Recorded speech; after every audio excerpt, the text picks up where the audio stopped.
पर आप लोगों का डेलीगेशन आज कप्तान साहब से मिला, क्या मांगे हैं उसकी? हम लोगों की मांगे हैं कि देखिए वो बहुत जघन्य हत्या है और जिस तरह से की गई है और जो उसमें मुलजिम उनके खिलाफ सख्त से सख्त कार्रवाई हो। दूसरी बात यह है कि उसमें सीधे पुलिस की चूक है, पुलिस की गलती है। पुलिस ने प्रॉपर एक्शन नहीं लिया जिसके कारण वो घटना घटी, उस लड़की की हत्या हुई। अगर प्रॉपर एक्शन लिया होता, जब उसके माँ बाप उसके परिवार के लोग जब जा कर के कहे थे, अगर पुलिस सक्रिय हो गई होती तो शायद इस तरह की घटना नहीं हो पाती। हम लोगों ने कहा कि ऐसी घटना के लिए कोई क्षमा नहीं है। ये जो इस तरह के लोग दोषी हैं उनके खिलाफ कार्रवाई की जानी चाहिए और जो जिस तरीके की घटना बताई जा रही है, जिस तरीके से बताई जा रही है वहीं पे घटना हुई, लेकिन पुलिस मूक दर्शक बनी रही। पुलिस किस प्रभाव में आकर, किसके प्रभाव में आकर के मुलजिमों को बचाती रही, किसके प्रभाव में आकर के? तो ये हम लोगों ने इस सवाल को एसपी साहब से रखा। हमने कहा कि दूध का दूध, पानी का पानी अलग हो, यह आप प्रयास जरूर करेंगे, अन्यथा इस घटना को लेकर के हम लोग आगे धरना प्रदर्शन भी कर सकते हैं। थानाध्यक्ष को सस्पेंड करने की मांग आप लोग रख रहे हैं? नहीं, हमने कहा जो लोग दोषी हों, भाई इस कड़ी में तो मैं समझता हूँ सबसे पहले थानाध्यक्ष ही आएंगे। जी उनको उसका समाधान थोड़ी है कि सस्पेंड कर देंगे तो हो जाएगा।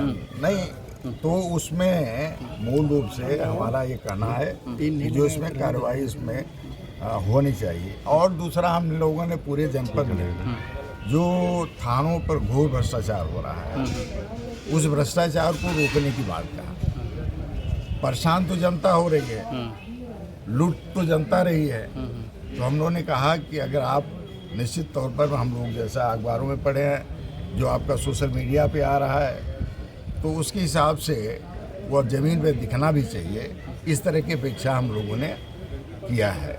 तीसरा कि भारतीय जनता पार्टी के लोग कहीं कहीं अपना थाना चला रहे हैं, थाने कम चल रहे हैं, लेकिन उनके घर पे थाने ज़्यादा चल रहे हैं। वहीं बुला कर के लोगों को मारा जाता है, पीटा जाता है और वहीं मार तोड़ करके न्याय देने का काम होता है। थानाध्यक्ष का काम उन लोगों ने कम कर दिया है। तो ऐसे लोगों के खिलाफ, जो सत्ता में रह करके लोग जनता का शोषण कर रहे हैं, जनता को परेशान कर रहे हैं, उन लोगों के खिलाफ आप कार्रवाई करें, हमारी अपेक्षा है। अभी हमारा आपका आए हैं, हम लोग स्वागत किए हैं, लेकिन आने वाले दिनों में समाजवादी पार्टी इन सब मसलों को लेकर के संघर्ष करने का काम करेगी। अध्यक्ष जी, एक सवाल ये है कि जिन आरोपियों को पुलिस ने गिरफ्तार किया है, एनकाउंटर किया है, उनकी तस्वीरें बीजेपी के कई नेताओं के साथ सोशल मीडिया पे देखी गई हैं, इस तरीके की भी चर्चाएं चल रही हैं। देखिए, यह बात हम लोगों ने एसपी साहब से कहा है कि इसके पीछे बहुत से कारण, कैसे वो बचा, घटना बचाई जा सकती, लेकिन मुलजिम का प्रभाव कितना था जिसके कारण थानाध्यक्ष या पुलिस, थाना सिधारी की पुलिस एक्शन में नहीं आई। तो उसके पीछे कोई न कोई कारण, उसको एसपी साहब ने कहा कि हम सारे कारण निकाल करके हम न्याय देने का काम करेंगे। और परिवार बुलडोजर कार्रवाई की मांग कर रहा है, कल से ही कर रहा है, तो क्या बुलडोजर अभी तक चल नहीं पाया? तो कहाँ तक? यह बात तो हम लोग डीएम साहब से कहेंगे, क्योंकि बुलडोजर की कार्रवाई डीएम साहब के ऊपर।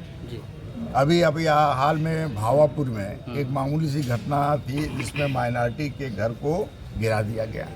हरिहरपुर में एक घटना हुई थी जिसमें वो यादव परिवार के पूरे घर को गिरा दिया गया। क्या कारण है कि यह घटना जो हुई और शहर में हुई, बिल्कुल थाने के बगल में हुई, मुख्यालय पर हुई, लेकिन वह बुलडोजर वाली कार्रवाई नहीं हुई। ये सब लोग मांग कर रहे हैं, हम भी मांग करते हैं कि बुलडोजर की कार्रवाई दिखनी चाहिए। दूसरे लोगों के खिलाफ भी, जो बीजेपी के पदाधिकारी हैं, उनके साथ रहने वाले लोग हैं, उन लोगों के खिलाफ भी दिखनी चाहिए। केवल यह कार्रवाई यादव, मुसलमान या वह अन्य जात, जो पिछड़ी जाति के लोग हैं, उनके साथ ही हो, यह निश्चित तौर पर अन्याय होगा, ये गलत होगा। हम लोगों ने ये मांग किया है कि यह जो बुलडोजर की कार्रवाई सामने दिखाई देनी चाहिए। ठीक।